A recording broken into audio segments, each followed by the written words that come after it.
Hello friends, welcome to all of you. My name is Bala Surendra Reddy. మనం ఈరోజు 11th మే current అఫైర్స్ని అన్ని competitive ఎగ్జామ్స్కి ఉపయోగపడే విధంగా నేర్చుకుందాం. ఈ కరెంట్ అఫైర్స్ మనం ద హిందూ, ఈనాడు, సాక్షి ఇలా రకరకాల న్యూస్ పేపర్స్ నుంచి సేకరించుకొని డిస్కస్ చేసుకుందాం. కేంద్ర ప్రభుత్వం సుప్రీంకోర్టుకి 218 పేజీల అఫిడవిట్ని సబ్మిట్ చేసింది. దేనికి సంబంధించి అంటే సుప్రీంకోర్టు ఒక కేసును విచారిస్తోంది. ఏ కేసుని? భారతదేశంలో కోవిడ్-19 సిచ్యువేషన్ చాలా దారుణంగా ఉంది. కోవిడ్-19 కేసెస్ ఎక్కువ అవుతుండడం వల్ల ప్రజలు చాలా ఇబ్బందులు ఎదుర్కొంటున్నారు. ఉదాహరణకి ఆక్సిజన్ అందక చాలామంది మరణిస్తున్నారు. సరైన ట్రీట్మెంట్ అందక, హాస్పిటల్లో బెడ్స్ అందక చాలామంది ప్రాణాలు కోల్పోతున్నారు.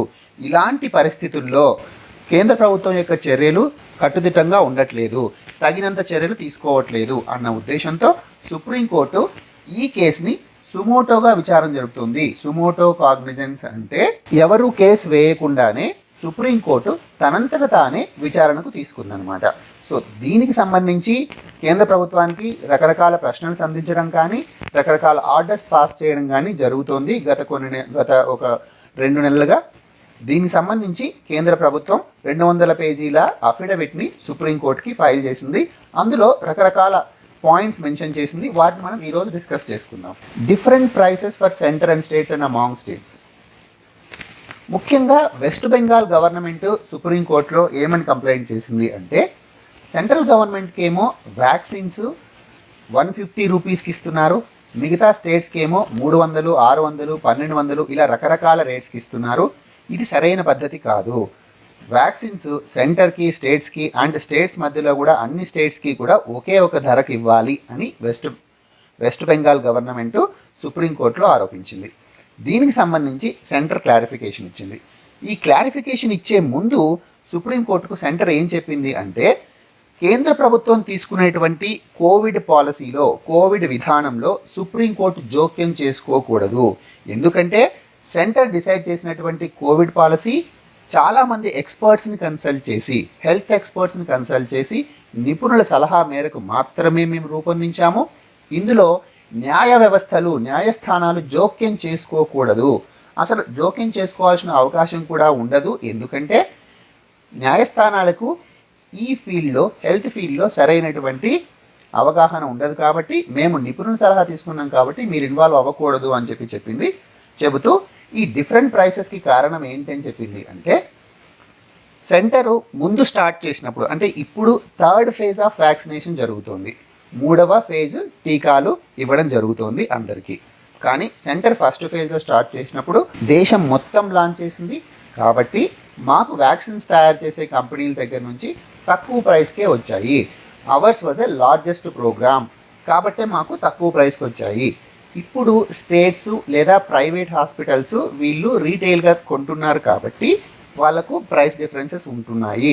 కానీ మేము అన్అఫీషియల్గా ఆల్రెడీ వ్యాక్సిన్ కంపెనీస్తో చర్చలు జరుపుతున్నాము, అన్ని స్టేట్స్కి కూడా ఒకే రేట్కి ఇవ్వమని చెప్పి. కానీ సెంటర్కి స్టేట్స్కి ఉన్న డిఫరెన్స్కి అయితే కారణం అది అని చెప్పిందనమాట.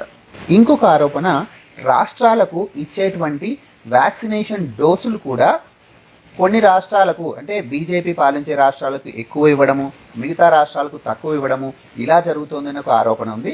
దానికి సెంటర్ ఏం సమాధానం చెప్పింది, కేంద్రం ఏమని సమాధానం ఇచ్చింది అంటే, మేము టీకాలు రాష్ట్రాలకు వాటి జనాభా నిష్పత్తిలో మాత్రమే పంపిణీ చేస్తున్నాము.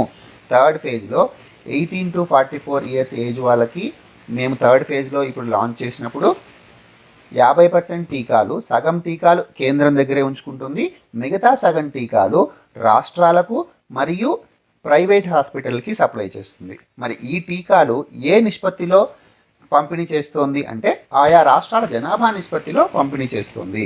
మరి సెంటరే పర్చేస్ చేసి పంపిణీ చేయట్లేదు కదా అంటే, సెంటర్ పర్చేస్ చేయట్లేదు, రాష్ట్రాలు వాటంతట అవే స్వయంగా వ్యాక్సినేషన్ కంపెనీల నుంచి పర్చేస్ చేయొచ్చు. కానీ రాష్ట్రాలు పర్చేస్ చేసినప్పటికీ కూడా వాళ్ళ జనాభా నిష్పత్తిలో మాత్రమే సెంటర్ పంపిణీ చేస్తుంది అని క్లారిఫికేషన్ ఇచ్చిందనమాట. కాబట్టి ఏ రాష్ట్రానికి కూడా పక్షపాతం మేము చూపట్లేదు, ఆయా రాష్ట్రాల జనాభా నిష్పత్తిలో వాళ్ళకి వ్యాక్సినేషన్లు అందుతున్నాయి.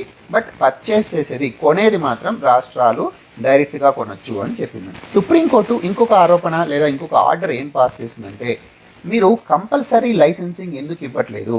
వ్యాక్సినేషన్ ప్రొడక్షన్ ఉత్పత్తి చాలా తక్కువగా ఉంది, కానీ దేశంలో ఇప్పుడున్న మరణాలను ఆపడానికి లేదా కోవిడ్ సెకండ్ వేవ్ యొక్క ఉధృతిని తగ్గించడానికి ఖచ్చితంగా వ్యాక్సినేషన్ పెంచాల్సిన అవసరం ఉంది.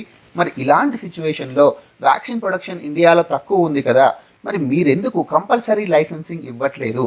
అసలు కంపల్సరీ లైసెన్సింగ్ అంటే ఏంటండి? సాధారణంగా ఏదైనా ఒక ప్రోడక్ట్కి దాన్ని తయారు చేసినటువంటి కంపెనీకి పేటెంట్ రైట్స్ ఉంటాయి.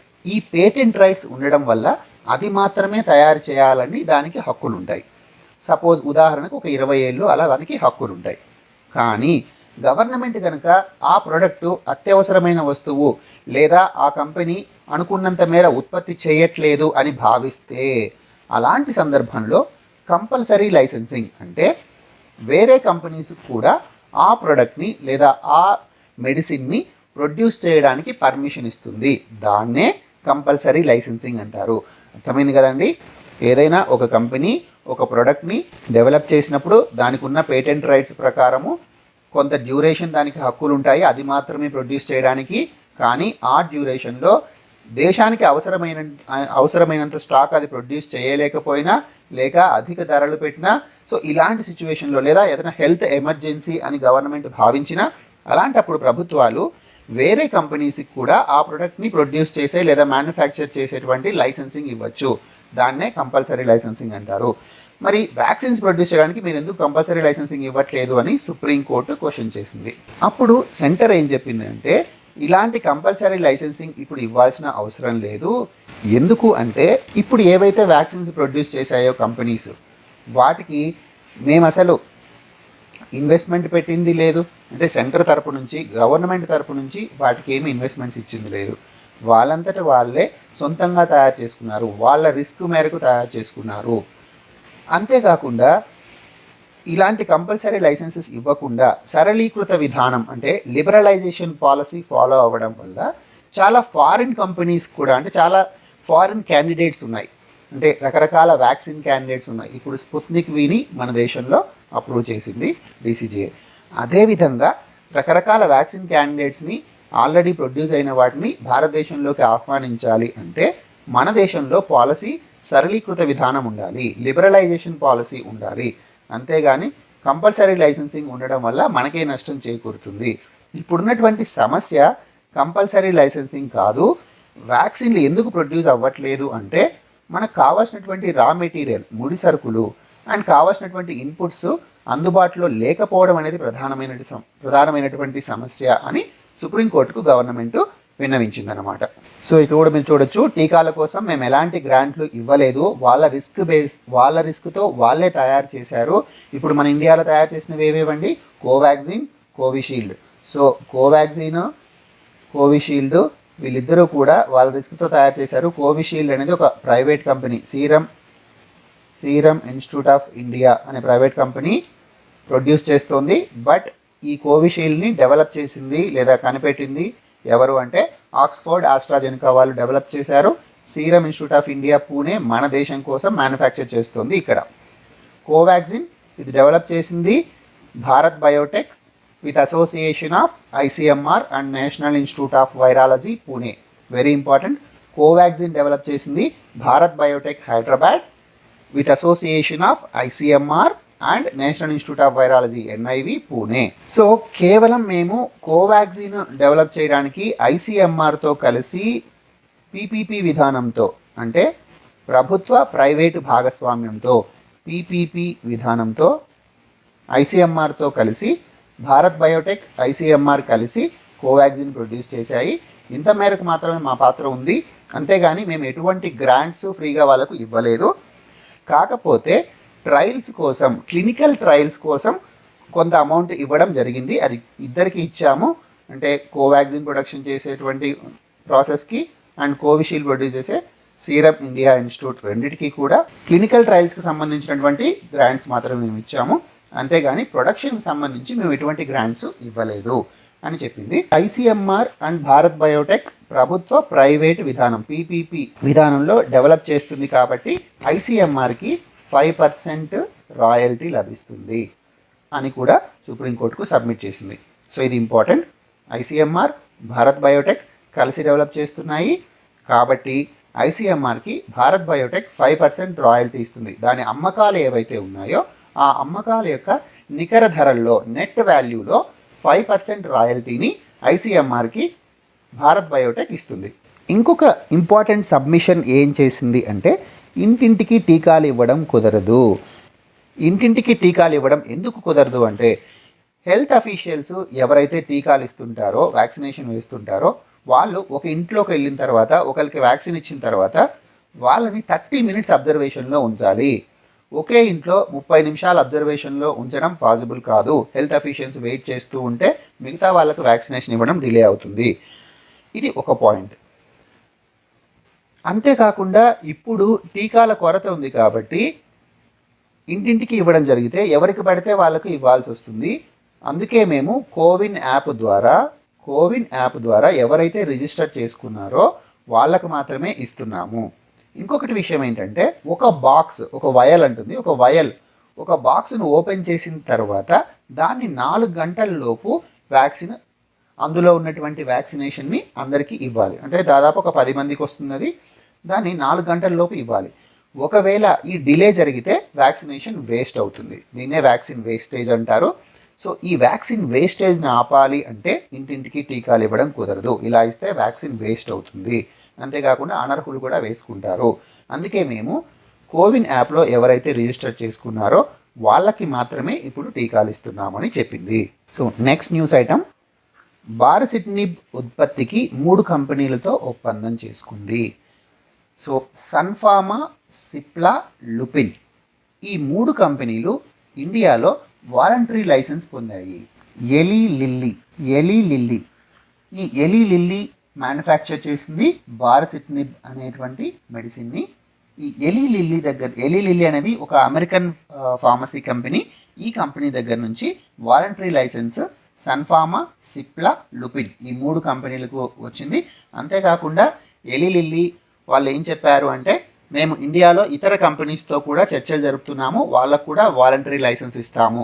అసలు ఈ మెడిసిన్ దేనికి ఉపయోగపడుతుంది అంటే దాన్ని రెమ్డెసివిర్తో కలిపి ఇస్తే COVID-19 పేషెంట్స్కి బాగా ఉపయోగపడుతుంది, వాళ్ళు రికవర్ అవ్వడానికి ఉపయోగపడుతుంది అని ఈ మధ్య రీసెర్చ్లో తేలింది. అందువల్లనే దీన్ని ఆల్రెడీ నాట్కో ఫార్మా హైదరాబాద్ వాళ్ళు ఆల్రెడీ ఇండియాలో సప్లై చేస్తున్నారు. దీనికి వీళ్ళు CDCSO మన ఇండియాకు సంబంధించినటువంటి central drug standard control organisation దగ్గర నుంచి కంపల్సరీ లైసెన్సింగ్, ఇందాక మనం డిస్కస్ చేశాం కదండి, CDSCO central drug standard control organisation దగ్గర నుంచి నాట్కో ఫార్మా పొంది ఆల్రెడీ ఇండియాలో సప్లై చేస్తుంది. ఇప్పుడు సన్ఫార్మా, సిప్లా, లుపిన్ వీళ్ళు కూడా ఎలీ లిల్లీ దగ్గర నుంచి వాలంటరీ లైసెన్సింగ్ పొందారు. ఈ ఎలీ లిల్లీ అసలు ఈ ప్రోడక్ట్ని బారసిటినిబ్ మెడిసిన్ని దేనికోసం ప్రొడ్యూస్ చేసింది అంటే రుమటాయిడ్ ఆర్థరైటిస్ రోగులకి, అంటే వాళ్ళకి కీళ్ళ నొప్పులు ఇవి ఎక్కువగా ఉంటాయి, కీళ్ళ వాపులు ఉంటాయి. ఈ పేషెంట్స్ కోసం తయారు చేసినటువంటి బారసిటినిబ్ని ఇప్పుడు COVID-19లో కూడా రెమ్డెసివిర్తో కలిపి వాడితే ఉపయోగపడుతుంది అని తేలింది. కాబట్టి ఎలీ లిల్లీ కంపెనీ భారతదేశంలోని రకరకాల కంపెనీతో చర్చలు జరుపుతుంది, వాళ్ళందరికీ కూడా వాలంటరీ లైసెన్సింగ్ ఇవ్వడం కోసం. ఈరోజు న్యూస్లో ఉన్నటువంటి ప్రధానమైన ఇంకొక ఐటమ్ ఏంటంటే విశ్వాస పరీక్షలో నేపాల్ ప్రధానమంత్రి KP శర్మ ఓలీ ఓటమి పాలయ్యారు. ఆయన నిన్న ఓట్ ఆఫ్ కాన్ఫిడెన్స్కి వెళ్ళారు KP శర్మ ఓలీ, కానీ ఆయనకు వచ్చినటువంటి ఓట్లు ఓన్లీ 93 ఓట్స్ వచ్చాయి. మొత్తం 271 అయితే మినిమం ఆయనకి 136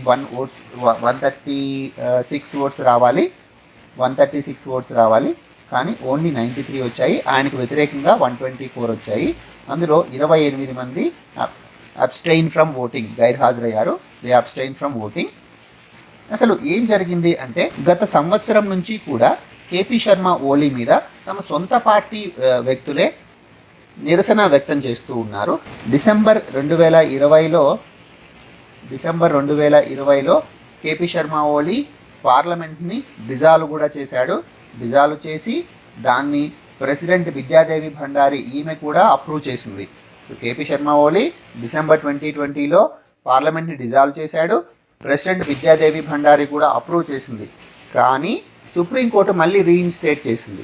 తర్వాత ఇప్పుడు ఆయన చాలా అలిగేషన్స్ ఎదుర్కొంటున్నారు. COVID-19 చాలా దారుణమైన పరిస్థితి నేపాల్లో కూడా ఉంది. దానివల్ల కేపీ శర్మ ఓలీ యొక్క కరప్షన్, అవినీతి వల్లనే, సరిగా అడ్మినిస్ట్రేషన్ చేయలేకపోవడం వల్లనే కోవిడ్-19 కేసెస్ పెరిగిపోతున్నాయి. కాబట్టి ఆయన పాలించడానికి అనర్హుడు అని వాళ్ళ పార్టీలో వ్యక్తులే చాలామంది వ్యతిరేకిస్తున్నారు. సో అందుకే ఆయన విశ్వాస పరీక్షకి వెళ్ళాడు. కానీ విశ్వాస పరీక్షకు ఆయన వెళ్ళినప్పటికీ కూడా పుష్పకుమార్ దహన్ ప్రచండ ఈయన పార్టీ ఏదైతే communist party of Nepal Maoist ఉందో వీళ్ళు మద్దతు ఉపసంహరించుకున్నారు. సో ప్రచండ మద్దతు ఉపసంహరించుకునేసరికి ఈయన ఖచ్చితంగా ఓడిపోవాల్సి వచ్చింది. సో ఈ ప్రచండ ఈయన పేరు పుష్పకుమార్ దహల్. ఈయన పార్టీ ఏంటి? Communist party of Nepal Maoist. ఈ party communist party of Nepal unified Marxist Leninist పార్టీకి మద్దతు ఉపసంహరించుకుంది. కేపీ శర్మ ఓలీ 2018లో ప్రధానమంత్రిగా ఎన్నిక కాబడ్డాడు. అప్పుడు ప్రచండ వాళ్ళ party communist party of Nepal Maoist కూడా మద్దతు ఇచ్చింది. అప్పుడు వీళ్ళు ఏం అరేంజ్మెంట్ చేసుకున్నారు అంటే రొటేటరీ బేసిస్ మీద 2.5 years ఈయన 2.5 years ఆయన ప్రైమ్ మినిస్టర్గా ఉండేలాగా ఒప్పందం చేసుకున్నారు. కానీ కేపీ శర్మ ఓలీ ఆ ఒప్పందాన్ని పాటించలేదు. తర్వాత కూడా ఆయనే కొనసాగాడు. అందువల్ల ఫస్ట్ ఆఫ్ ఆల్ వాళ్ళ పార్టీలో ముసలం ఏర్పడింది, రెవల్యూషన్ వచ్చిందనమాట. అంతేకాకుండా December 15, 2020 లాస్ట్ ఇయర్ December 15, 2020 నాడు ఈయన ఒక ఆర్డినెన్స్ పాస్ చేశారు. ఆ ఆర్డినెన్స్ ఏంటంటే రాజ్యాంగ పరిషత్ సమావేశంలో కోరం మెంబర్స్ ముందు 5 members కోరం ఉంటే ఈయన 3కి తగ్గించి ఒక ఆర్డినెన్స్ పాస్ చేశారు.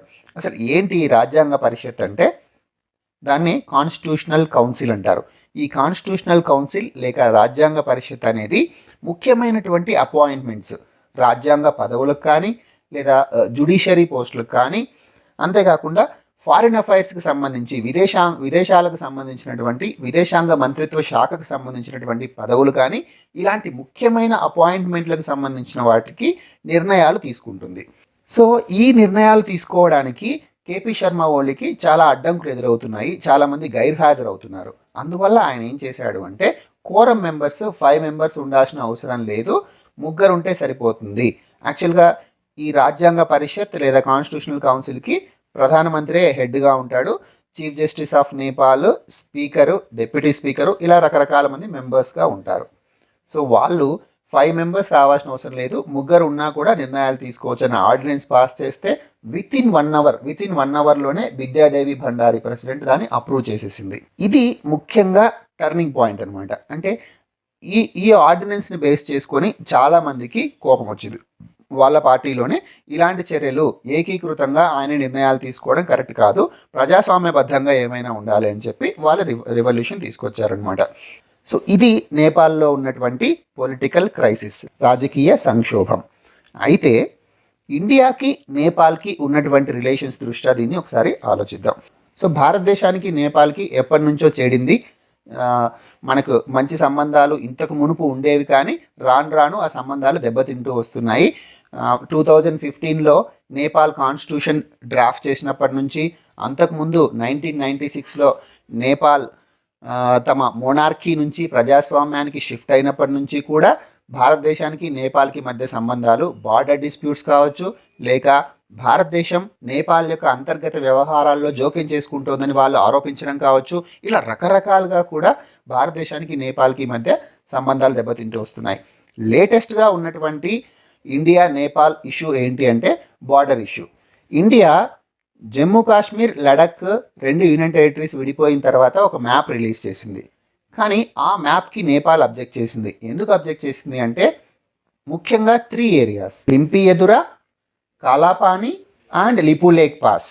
సో ఈ 3 areas నేపాల్ కిందకు వస్తాయి, కానీ భారతదేశం తన మ్యాప్లో భారతదేశంలోకి ఇంక్లూడ్ చేసింది. కాబట్టి దీన్ని మేము వ్యతిరేకిస్తున్నాము, ఇలా చేయడం తప్పు అని చెప్పి నేపాల్ గవర్నమెంట్ అబ్జెక్షన్ చెప్పింది. అబ్జెక్షన్ చెప్పడమే కాదు, వాళ్ళ పార్లమెంటులో కొత్త మ్యాప్ను కూడా రెడీ చేసి ఆ మ్యాప్లో నేపాల్ కింద ఈ 3 ప్రాంతాలు వచ్చేలాగా Lipulekh pass, Kalapani and Limpiyadhura pass, ఈ 3 కూడా వాళ్ళ ఏరియాలోకి వచ్చేలాగా నేపాల్ కూడా కొత్త మ్యాప్ను రిలీజ్ చేసి పార్లమెంట్లో వాళ్ళు అప్రూవ్ చేశారనమాట. ఇప్పుడు భారత గవర్నమెంట్కి కూడా కోపం వచ్చింది. అసలు ఈ డిస్ప్యూట్కి బ్యాక్గ్రౌండ్ ఏంటి అంటే, నేపాల్కి ఇండియాకు చైనాకు మధ్య ఉన్నటువంటి ట్రై జంక్షన్ ఈ ఏరియాలో ఇది మొత్తం ఒక అరౌండ్ 338 స్క్వేర్ కిలోమీటర్స్ ఏరియా ఉంది. ఈ ఏరియాలో ఈ ఏరియా ప్రధానమైనటువంటి సమస్యగా మారిందనమాట. ఎందుకు సమస్యగా మారిందంటే, ముందు నుంచి కూడా బ్రిటిష్ ఇండియా ఉన్నప్పటి నుంచి కూడా, అంటే బ్రిటిష్ వాళ్ళు పాలిస్తున్నప్పుడు కూడా నేపాల్ ఒక మోనార్క్ కింద కింగ్డమ్ లాగా ఉండేది. బ్రిటిష్ వాళ్ళకి అంటే బ్రిటిష్ ఇండియాకి, భారతదేశాన్ని బ్రిటిష్ వాళ్ళు పాలిస్తున్నారు కాబట్టి అప్పుడున్న బ్రిటిష్ ఇండియాకి నేపాల్ కింగ్కి మధ్య, నేపాల్ మోనార్కీకి మధ్య సుగౌలి ట్రీటీ జరిగింది. Very important. 1816లో Sugauli treaty. So Sugauli treaty జరిగింది. ఈ ట్రీటీ ప్రకారమే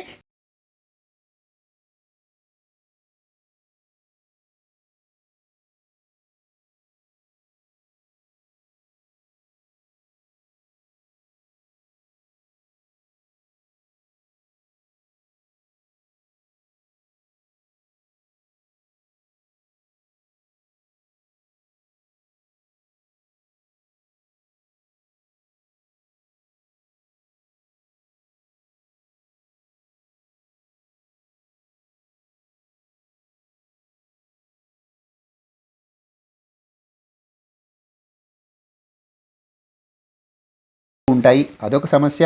దానివల్ల రివర్ ఎక్కడ ఆరిజినేట్ అయిందనేది సమస్యగా మారింది. అంతేకాకుండా ముందు కాళీ రివర్ లింపియదురా పాస్ దగ్గర ఆరిజినేట్ అయ్యేది. సో అక్కడ ఆరిజినేట్ అవ్వడం వల్ల ఇక్కడ నుంచి ఈ మొత్తం ప్రాంతం అంతా కూడా నేపాల్కే దక్కింది. కానీ బ్రిటిష్ వాళ్ళు ఓవర్ పీరియడ్ ఆఫ్ టైం ఏం చేశారు అంటే, వాళ్ళు బౌండరీస్ని షిఫ్ట్ చేసుకుంటూ వెళ్ళారు. ఎక్కడి వరకు? కాలాపాని వరకు షిఫ్ట్ చేసుకుంటూ వెళ్ళారు. సో అలా చేసిన తర్వాత కూడా నేపాల్ మోనార్క్ ఎవరైతే ఉన్నారో వాళ్ళు అబ్జెక్ట్ చేయకపోగా బ్రిటిష్ వాళ్ళని వాడుకొనిచ్చారు. సో టెక్నికల్గా, ప్రాక్టికల్గా కూడా బ్రిటిష్ వాళ్ళు ఈ మొత్తం ప్రాంతాన్ని కూడా బౌండరీగా తీసుకొని దేశాన్ని పాలించారు. సో ఇది ఇండియా యొక్క ఆర్గ్యుమెంట్ అనమాట. సో సంవత్సరాల తరబడి, దశాబ్దాల తరబడి ఇదే బౌండరీస్ని మేము పాలిస్తున్నాము. అంతేకాకుండా ఇప్పుడు ఇక్కడ ఎవరైతే జనాలు ఉంటున్నారో, ఇక్కడ ఎవరైతే నివాసం ఉంటున్నారో వాళ్ళందరూ కూడా ఇండియన్ సిటిజన్స్ అయి ఉన్నారు. వాళ్ళు ఇండియాకి ట్యాక్సెస్ పే చేస్తున్నారు, ఇండియాకి ఓట్స్ కూడా వేస్తున్నారు. కాబట్టి ఈ ప్రాంతం మాది అన్నది ఇండియా యొక్క వాదన. లేదు, 1816 సుగౌలి ట్రీటీ ప్రకారం కాళీ రివర్ నుంచి ఈస్టర్న్ ప్రాంతం ఏదైతే ఉందో అంతా మాది అని చెప్పి నేపాల్ యొక్క వాదన. సో ఆ ట్రీటీ ప్రకారం లింపియదురా పాస్, కాలాపాని ఏరియా, అంతేకాకుండా లిపు లేక్ పాసు, ఈ మూడు కూడా మాకే చెందుతాయి అని చెప్పి నేపాల్ వాదిస్తోంది. సో ఈ వాదన, సో ఇలా వాదించడమే కాదు, నేపాల్ ఆర్మ్డ్ పోలీస్ ఫోర్స్ని డిప్లాయ్ చేసింది. కాలాపాని ఏరియాలోకి వాళ్ళ మిలిటరీ ఆర్మ్డ్ పోలీస్ ఫోర్స్ని డిప్లాయ్ చేసింది. సో దానికి రెస్పాన్స్గా ఇండియన్ ఆర్మీ కూడా ఇక్కడ క్యాంప్స్ ఏర్పాటు చేసుకున్నాయి. కాలాపాని ఏరియాలో క్యాంప్స్ ఏర్పాటు చేసుకున్నాయి. అప్పుడు టెన్షన్స్ మొదలయ్యాయి. అంతేకాకుండా ఇంకొక మెయిన్ డిస్ప్యూటింగ్ పాయింట్ ఏంటి అంటే, ఇండియా కైలాస్ మానసరోవర్ యాత్రికుల కోసం ఒక రోడ్డు కన్స్ట్రక్ట్ చేసింది. ఆ రోడ్డు లిపు లేక్ పాస్ వరకు కూడా కనెక్ట్ చేసింది. సో లిపు లేక్ పాస్ వరకు కూడా రోడ్డు కనెక్ట్ చేసేసరికి నేపాల్కి లిపు లేక్ పాస్ మాది, మీరు ఎలా రోడ్స్ కన్స్ట్రక్ట్ చేస్తారని నేపాల్ అబ్జెక్షన్ రైజ్ చేసిందనమాట. సో ఈ రకంగా India Nepal border tensions buildup అవుతూ వచ్చాయి. హర్ ఘర్ జల్ యూటీగా పుదుచ్చేరి కేంద్రపాలిత ప్రాంతానికి హర్ ఘర్ జల్ అనేటువంటి ట్యాగ్ వచ్చింది. అంటే ప్రతి గ్రామంలో ఉన్నటువంటి ప్రతి హౌస్ హోల్డ్కి, ప్రతి గృహానికి కూడా మంచినీటి కుళాయి కనెక్షన్ ఉంటుంది. సో ఈ ఫీట్ని సాధించినటువంటి పుదుచ్చేరి, ఇది 4th స్టేట్ ఆర్ యూటీ అనమాట. సో రాష్ట్రాలు లేదా కేంద్రపాలిత ప్రాంతాల్లో ఇది 4వది. మొట్టమొదటిసారిగా ఎవరు అన్ని గ్రామీణ ప్రాంతాలకు ఉన్నటువంటి కుటుంబాలన్నిటికీ కూడా కుళాయి కనెక్షన్లు ఇవ్వగలిగారు, మంచినీటి కుళాయి కనెక్షన్లు, హౌస్ హోల్డ్ ట్యాప్ కనెక్షన్స్ ఇవ్వగలిగారు అంటే గోవా అండ్ తెలంగాణ మొట్టమొదటిసారిగా హర్ ఘర్ జల్గా గుర్తింపు పొందాయి. అంటే గ్రామాల్లోని అన్ని ఇళ్ళకి కుళాయి కనెక్షన్స్ ఇవ్వగలిగారు. తర్వాత అండమాన్ నికోబార్ దీవులు వచ్చేసి ఫస్ట్ మొట్టమొదటి కేంద్రపాలిత ప్రాంతం అన్ని గ్రామాలకి అన్ని కుటుంబాలకి కూడా కుళాయి కనెక్షన్ ఇవ్వగలిగింది. అంటే హర్ఘర్ జల్గా గుర్తింపు పొందినటువంటి మొట్టమొదటి యూటీ ఏది అంటే అండమాన్ నికోబార్. సెకండ్ యూటీగా పుదుచ్చేరి. సో యూటీల్లో అయితే సెకండ్ ప్లేస్ పుదుచ్చేరికి, లేదు కేంద్రపాలిత ప్రాంతాలు మరియు రాష్ట్రాలు అంటే ఫోర్త్ ప్లేస్ పుదుచ్చేరికి. ఇంపార్టెంట్, గుర్తుపెట్టుకోండి. అంతేకాకుండా పంజాబ్ స్టేట్ కూడా ఆల్మోస్ట్ 100% కవరేజ్కి దగ్గరలో ఉంది. ఇది 2022 లోపల, ఇక్కడ లేదు, 2022 లోపల పంజాబ్ స్టేట్ కూడా 100% కవరేజ్ సాధించేకి దగ్గరలో ఉంది. సో రూరల్ హౌస్ హోల్డ్స్ అన్నిటికీ హౌస్ హోల్డ్ ట్యాప్ కనెక్షన్స్ 2022 లోపల పంజాబ్ కూడా 100% ఇస్తుంది. ఇప్పటికైతే పుదుచ్చేరి హర్ఘర్ జల్ యూటీగా గుర్తింపు పొందింది. పుదుచ్చేరి అంటే ఏవేవండి? So Puducherry union territory, Puducherry కేంద్రపాలిత ప్రాంతము అంటే Pondicherry area, Karaikal and Mahe Yanam. So Yanam ఆంధ్రప్రదేశ్లో ఉంది, మాహే కర్ణాటకలో ఉంది, కరైకల్ వచ్చి తమిళనాడులో ఉంది, పుదుచ్చేరి కూడా తమిళనాడు దగ్గరలో ఉంది. సో ఈ 4 ప్రాంతాలను కలిపి ఒక కేంద్రపాలిత ప్రాంతం, అదే పుదుచ్చేరి. సో పుదుచ్చేరి న్యూస్లో ఉంది కాబట్టి మొన్న జరిగినటువంటి ఎలక్షన్స్లో పుదుచ్చేరికి సీఎంగా ఎన్ రంగాస్వామి సీఎంగా అపాయింట్ కాబడ్డారు. ముఖ్యమంత్రిగా ఎన్ రంగాస్వామి అపాయింట్ కాబడ్డారు. Very very important. అంతేకాకుండా who is the governor of Puducherry? Tamilisai Soundararajan. ఈమె పుదుచ్చేరికి గవర్నర్, ఇప్పుడు యాక్టింగ్ గవర్నర్గా ఉన్నారు. యాక్చువల్గా అయితే ఈమె తెలంగాణ యొక్క గవర్నర్గా పనిచేస్తున్నారు. ఈ హర్ఘర్ జల్ అనే ప్రోగ్రాము యాక్చువల్గా జల్ జీవన్ మిషన్ కిందది. జల్ జీవన్ మిషన్ ఏంటి అంటే ఇదొక ఫ్లాగ్షిప్ గవర్నమెంట్ ప్రోగ్రామ్. ఈ ఫ్లాగ్షిప్ స్కీమ్ దేని గురించి జల్ జీవన్ స్కీమ్ పెట్టారు అంటే రూరల్ అండ్ అర్బన్, గ్రామీణ ప్రాంతాలు మరియు పట్టణ ప్రాంతాలు అన్ని గృహాలకి, అన్ని గ్రామాల పట్టణాల గృహాలకి కూడా పైప్డ్ కనెక్షన్ ఉండాలి. ఫుల్లీ ఫంక్షనింగ్ వాటర్ కనెక్షన్ ఖచ్చితంగా అన్ని గ్రామాలకి ఉండాలి.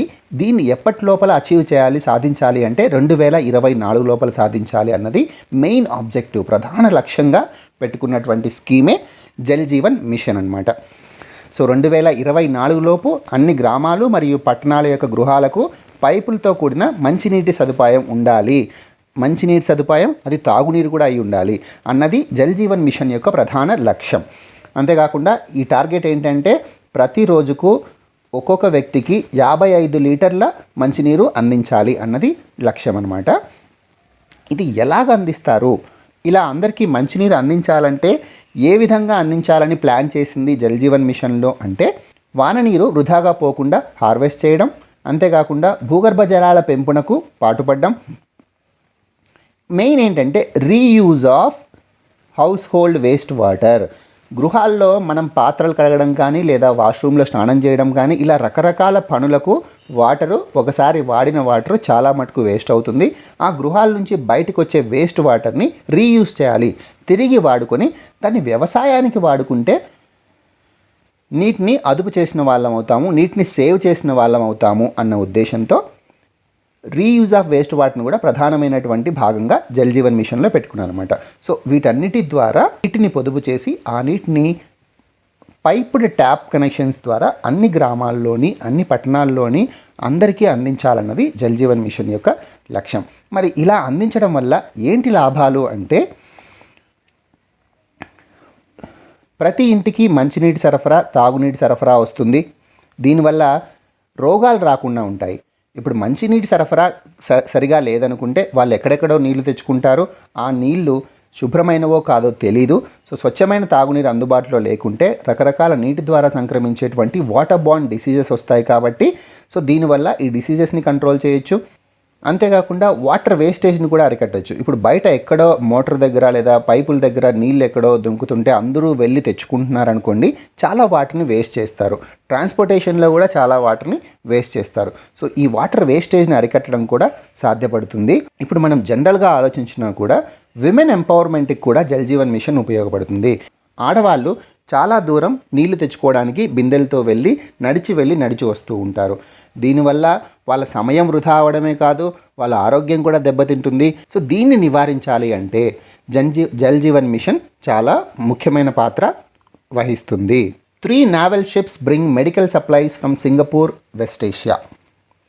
సో మనము సముద్ర సేతు 2 అనేటువంటి ప్రోగ్రామ్ స్టార్ట్ చేశాము. ఇది దేనికోసము అంటే ఇండియాలో కోవిడ్ రిలీఫ్ ఆపరేషన్ కోసం. ఇండియాలో కోవిడ్ వల్ల చాలామంది ఇబ్బంది పడుతూ మరణాలు సంభవిస్తూ ఉన్నాయి కాబట్టి ఇండియాలో కోవిడ్ రిలీఫ్ ఆపరేషన్ కోసం మిత్ర దేశాలకు మన ఫ్రెండ్లీ నేషన్స్కి 9 షిప్స్ పంపించారనమాట భారతదేశం నుంచి. ఈ 9 షిప్స్ లిక్విడ్ మెడికల్ ఆక్సిజన్, ఎందుకంటే ఆక్సిజన్ సప్లైస్ ఇండియాలో లేవు కాబట్టి లిక్విడ్ మెడికల్ ఆక్సిజన్, అంతేకాకుండా రకరకాల కొరతగా ఉన్నటువంటి మెడికల్ ఎక్విప్మెంట్ కావచ్చు, మెడిసిన్స్ కావచ్చు, ఇలా చాలా మెడికల్ సప్లైస్ తీసుకొని వస్తాయన్నమాట. ఇప్పుడు 3 naval ships వచ్చాయి. INS Airavat, INS Trikhand, INS Kolkata. INS అంటే Indian navy ship. So INS Airavat ఎక్కడికి వచ్చింది? మన ఏపీలో ఉన్నటువంటి విశాఖపట్నంకి వచ్చింది. అది సింగపూర్ నుంచి వచ్చింది. ఇది ఆక్సిజన్ సిలిండర్స్నే కాదు, ఇంకా మెడికల్ సప్లైస్ని కూడా తీసుకొని వచ్చింది. ఐఎన్ఎస్ త్రిఖండ్ ముంబై ఓడర్ రేవ్కి వచ్చింది. ఇది ఖతార్ నుంచి వచ్చింది, కానీ ఇది ఫ్రెంచ్ మిషన్లో భాగంగా వచ్చింది. ఫ్రెంచ్ మిషన్ దాని పేరేంటి అంటే oxygen solidarity bridge. So French government భారతదేశానికి ఆక్సిజన్ సప్లైస్ అందించేందుకు ఆక్సిజన్ సొలిడారిటీ బ్రిడ్జ్ అనే మిషన్ స్టార్ట్ చేసింది. దీని ద్వారా ఖతార్ నుంచి మనకు ముంబైకి ఐఎన్ఎస్ త్రిఖండ్ ద్వారా లిక్విడ్ మెడికల్ ఆక్సిజన్ క్రయోజెనిక్ కంటైనర్స్లో తీసుకొచ్చింది. క్రయోజెనిక్ కంటైనర్స్లో లిక్విడ్ మెడికల్ ఆక్సిజన్ని తీసుకొచ్చింది ఐఎన్ఎస్ త్రిఖండ్ ముంబైకి. అంతేకాకుండా ఐఎన్ఎస్ కోల్కతా న్యూ మ్యాంగ్లూర్కి వచ్చింది, కర్ణాటకలో న్యూ మ్యాంగ్లూర్కి. ఇది కూడా ఖతార్ అండ్ కువైట్, ఈ రెండింటి నుంచి మనకు కావాల్సినటువంటి మెడికల్ సప్లైస్, లిక్విడ్ మెడికల్ ఆక్సిజన్ని తీసుకొని వచ్చాయన్నమాట. సో వాట్ ఈస్ సముద్ర సేతు? సముద్ర సేతు అనేది భారతదేశంలో కోవిడ్ రిలీఫ్ ఆపరేషన్ కోసం స్టార్ట్ చేసినటువంటి ప్రాజెక్టు. ఇది మన ఫ్రెండ్లీ ఫారిన్ కంట్రీస్కి పర్షియన్ గల్ఫ్లో అండ్ ఆగ్నేయ ఆసియా, Persian Gulf and south east Asia, Persian గల్ఫ్లోను ఆగ్నేయ ఆసియాలోను ఉన్నటువంటి దేశాలకు 9 షిప్లను పంపించి వాటి ద్వారా మనకు కావాల్సినటువంటి మెడికల్ సప్లైస్ తెచ్చుకునేటువంటి ప్రోగ్రామ్ అనమాట. Bangladesh opts for China's vaccine. మనము నిన్న డిస్కస్ చేసాం. సైనోఫార్మ్ అనేటువంటి Chinese vaccine WHO World Health Organization యొక్క అప్రూవల్ పొందింది. సో సైనోఫార్మ్ మొట్టమొదటి Chinese vaccine, World Health Organization యొక్క అప్రూవల్ పొందినటువంటి మొట్టమొదటి చైనీస్ వ్యాక్సిన్ సైనోఫార్మ్. ఈ సైనోఫార్మ్ని బంగ్లాదేశ్ తన దేశంలోకి దిగుమతి చేసుకుంటోంది చైనాతో ఒప్పందం కుదుర్చుకొని. ఎందుకు ఇలా జరుగుతోంది అంటే బంగ్లాదేశ్ ఇంతకుముందు ఇండియాతో ఒప్పందం కుదుర్చుకొని కోవిషీల్డ్ మాకు సప్లై చేయమని అడిగింది. కానీ కోవిషీల్డ్ సప్లైస్ మనకే లేకపోయేసరికి Serum Institute of India Pune వాళ్ళు కోవిషీల్డ్ సప్లై చేయలేకపోతున్నారు. ఈ సప్లైస్లో డిలే ఉండడం వల్ల వాళ్ళకు కూడా COVID-19 కేసెస్ పెరిగిపోతుండడం వల్ల చైనాతో ఒప్పందం చేసుకుని సైనోఫార్మ్ వ్యాక్సిన్ను దిగుమతి చేసుకుంటున్నారు. Who is Bangladesh prime minister? Sheikh Hasina is the prime minister of Bangladesh. What is the capital of Bangladesh? Dhaka is the capital of Bangladesh. So బంగ్లాదేశ్కి మనకు బార్డర్లో ఉన్నటువంటి ఏ రాష్ట్రాలు బార్డర్గా ఉన్నాయి బంగ్లాదేశ్కి ఒకసారి చూద్దాం. Assam, Meghalaya, Tripura, Mizoram and West Bengal are the borders of Bangladesh. బంగ్లాదేశ్తో మనము దాదాపు 4000 కిలోమీటర్ల లాంగ్ ఇంటర్నేషనల్ బార్డర్, అంతర్జాతీయ సరిహద్దును పంచుకుంటున్నాము. ఎగ్జాక్ట్గా అయితే 4096 కిలోమీటర్స్, 4096 కిలోమీటర్స్ ఇంటర్నేషనల్ బార్డర్, అంతర్జాతీయ సరిహద్దును మనం బంగ్లాదేశ్తో పంచుకుంటున్నాము. Pakistan made new rules to meet FATF requirement. FATF requirement meet అవ్వడం కోసం పాకిస్తాన్ కొత్త రూల్స్ ఫ్రేమ్ చేసింది అన్నటువంటిది న్యూస్లో ఉంది. అసలు FATF అంటే ఏంటి? Financial action task force. FATF యొక్క హెడ్ క్వార్టర్స్ వచ్చి ప్యారిస్లో ఉంటుంది. ప్యారిస్లో FATF యొక్క హెడ్ క్వార్టర్స్ ఉంటాయి. ఈ FATF ఏం చేస్తుంది అంటే it's a global watch dog for money laundering and terror financing. అంటే టెర్రర్ ఫినాన్సింగ్, ఎవరైనా తీవ్రవాదులకు ఫైనాన్సింగ్ చేస్తుంటే, ఆర్థికంగా సహాయం అందిస్తుంటే అలాంటి వాటిని అడ్డుకోవడానికి, అంతేకాకుండా మనీ లాండరింగ్ని కూడా అడ్డుకోవడానికి financial action task force work చేస్తుంది అనమాట. ఈ ఫైనాన్షియల్ యాక్షన్ టాస్క్ ఫోర్సు 2018లో పాకిస్తాన్ని గ్రే లిస్ట్లో పెట్టింది. యాక్చువల్గా 2 లిస్టులు ఉంటాయి, గ్రే లిస్ట్ అని, బ్లాక్ లిస్ట్ అని. గ్రే లిస్ట్లో పెట్టినప్పుడు బయట దేశాలు పలానా సహాయం అందించకూడదు, లేకపోతే కొన్ని రిస్ట్రిక్షన్స్ ఉంటాయి. అదే బ్లాక్ లిస్ట్కి వెళ్తే స్ట్రింజెంట్ రిస్ట్రిక్షన్స్ ఉంటాయన్నమాట. అంటే ఆ రిస్ట్రిక్షన్స్ యొక్క తీవ్రత, ఇంటెన్సిటీ అనేది ఎక్కువ అవుతుంది. సో పాకిస్తాన్ 2018 జూన్లో గ్రే లిస్ట్లోకి వెళ్ళింది. గ్రే లిస్ట్లోకి వెళ్ళినప్పుడు 27 కండిషన్స్ పెట్టింది FATF పాకిస్తాన్కి. మీరు ఈ 27 కండిషన్స్ మీట్ అయితే గ్రే లిస్ట్ నుంచి ఈ దేశాన్ని బయటకు తెస్తాము అని చెప్పిందనమాట. ఈ 27 కండిషన్స్లో 27 గైడ్ లైన్స్లో కేవలం 5 మాత్రమే మీట్ అయింది పాకిస్తాన్. ఇంతవరకు కేవలం 5 మాత్రమే మీట్ అయింది 2019 FATF అసెస్మెంట్లో. అందువల్ల 2019 నిజానికి పాకిస్తాన్ బ్లాక్ లిస్ట్లోకి వెళ్ళుండాలి. కానీ పాకిస్తాన్ను చైనా, టర్కీ, మలేషియా సేవ్ చేశాయన్నమాట. ఏ రకంగా అంటే బ్లాక్ లిస్ట్లోకి FATF పెట్టకుండా అడ్డుకున్నాయి. ఏ దేశాలు? China, Turkey and Malaysia. ఇవి అడ్డుకోవడం వల్ల 2019 జూన్లోనే బ్లాక్ లిస్ట్లోకి వెళ్ళాల్సినటువంటి పాకిస్తాన్ ఇప్పుడు ఇంకా గ్రే లిస్ట్లోనే ఉంది. సో అందుకోసమే గ్రే లిస్ట్ నుంచి బయటికి రావడానికి, బ్లాక్ లిస్ట్లోకి వెళ్ళేటువంటి గతి తప్పించుకోవడం కోసం పాకిస్తాన్ ఇప్పుడు కొత్త రూల్స్ ఫ్రేమ్ చేసుకుంది. దేనికోసం? మనీ లాండరింగ్ను ఆపడం కోసం. అంతేకాకుండా ఏవైనా కంపెనీసు వాటి రన్నింగ్ ప్రాసెస్లో కానీ, లేకపోతే వాళ్ళకు వచ్చేటువంటి ఇన్కంలో కానీ యాంటీ మనీ లాండరింగ్ రూల్స్ కరెక్ట్గా ఫాలో అయ్యేలాగా ఆ రూల్స్ను మార్చిందనమాట. అంతేకాకుండా ప్రాసిక్యూషన్ ప్రాసెస్ని కూడా, అంటే ఈ రూల్స్ని ఎవరైనా అతిక్రమిస్తే దాన్ని ఇన్వెస్టిగేట్ చేయడం కోసం విచారించేటటువంటి విధానాన్ని కూడా మార్చింది. ఎందుకు మార్చింది? FATF యొక్క గ్రే లిస్ట్ నుంచి బయటకు రావడం కోసం పాకిస్తాన్ మార్చింది. పాకిస్తాన్ ఆల్రెడీ 2012లో గ్రే లిస్ట్లోకి ఫస్ట్ టైం వెళ్ళింది. సో ఫస్ట్ టైం గ్రే లిస్ట్లోకి ఎప్పుడు వెళ్ళింది పాకిస్తాన్ అంటే 2012లో వెళ్ళింది. తర్వాత సెకండ్ టైం ఇప్పుడు 2018లోకి వెళ్ళింది. 2012లో ఫస్ట్ టైం వెళ్ళినప్పుడు 2015 కల్లా బయట వచ్చేసింది, అంటే గ్రే లిస్ట్లోంచి బయట వచ్చింది. బట్ 2018లో సెకండ్ టైం మళ్ళీ గ్రే లిస్ట్లోకి వెళ్ళింది. This is very important. So what is the head quarters of FATF? ఇందాక డిస్కస్ చేసాం, ప్యారిస్, ఫ్రాన్స్. మనం ఈరోజు WHO గురించి కూడా మాట్లాడుకున్నాం. So what is the head quarters of WHO? Geneva, Switzerland. And who is the director general of WHO? అంటే chief of WHO అని director general అంటారు. Who is the director general of WHO? Very very important. ఎందుకంటే COVID-19 pandemic వల్ల WHO ఎప్పుడూ న్యూస్లో ఉంటుంది కాబట్టి గుర్తుపెట్టుకోండి. Tedros Adhanom is the director general of WHO. Kattoor is RBI's chief executive director. So appointments ఎగ్జామ్స్లో అడుగుతుంటారు కాబట్టి Reserve Bank of India Jose J Kattoor. So Jose J కట్టూర్ని రిజర్వ్ బ్యాంక్ ఆఫ్ ఇండియా యొక్క కొత్త ఎగ్జిక్యూటివ్ డైరెక్టర్గా అపాయింట్ చేసింది. Very important. Who has been appointed as new executive director of RBI అనొచ్చు. ఎవరు కొత్తగా ఎగ్జిక్యూటివ్ డైరెక్టర్గా RBIకి అపాయింట్ కాబడ్డారు అంటే జోస్ జే కట్టూర్ అని ఆయన అపాయింట్ కాబడ్డాడు. ఈయన ఇంతకుముందు బెంగళూరు రీజనల్ ఆఫీస్, RBI యొక్క బెంగళూరు రీజనల్ ఆఫీస్కి డైరెక్టర్గా ఉండేవాడు. So he was the regional director for reserve bank Bengaluru office. Very very important. Next news item, Snapdeal developed Sanjeevani. Snapdeal Sanjeevani అనే ఒక అప్లికేషన్ని డెవలప్ చేసింది. ఇది మొబైల్ యాప్ ద్వారా కూడా వాడచ్చు, లేదా వెబ్సైట్ నుంచి కూడా వాడచ్చు. ఇది దేనికోసం డెవలప్ చేసింది అంటే COVID-19 పేషెంట్స్ని, అంతేకాకుండా ప్లాస్మా డోనార్స్ని. సో COVID-19 పేషెంట్స్ని ప్లాస్మా డోనార్స్తో కనెక్ట్ చేయడం కోసం. COVID-19 పేషెంట్స్ చాలామంది సీరియస్ కండిషన్స్కి వెళ్తున్నారు. ఈ సెకండ్ వేవ్లో వాళ్ళకి ప్లాస్మా ట్రీట్మెంట్ ఇవ్వడం వల్ల కొంత ఉపయోగం ఉంటుంది కాబట్టి ప్లాస్మా డోనార్స్ కోసం వాళ్ళు వెతుకుతూ ఉంటారు.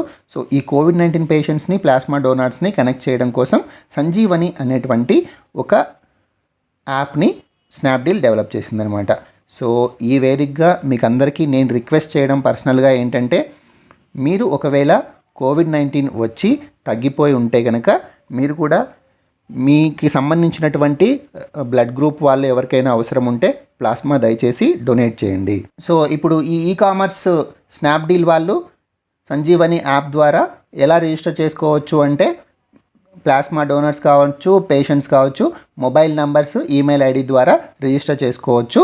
సో రిజిస్టర్ చేసుకున్న తర్వాత వాళ్ళు సెర్చ్ చేసి ప్లాస్మా డోనర్స్తో కనెక్ట్ అవ్వచ్చు. Who is Snapdeal CEO? Kunal Bahl. So Kunal Bahl Snapdeal యొక్క CEO. Kunal Bahl Snapdeal CEO. So మనకి ఎప్పుడు కోవిషీల్డ్ మ్యానుఫ్యాక్చర్ చేసేటువంటి సీరం ఇన్స్టిట్యూట్ ఆఫ్ ఇండియా న్యూస్లో ఉంటుంది. So who is the CEO of serum Institute of India? Other Poonawalla. Who is CEO? Other Poonawalla.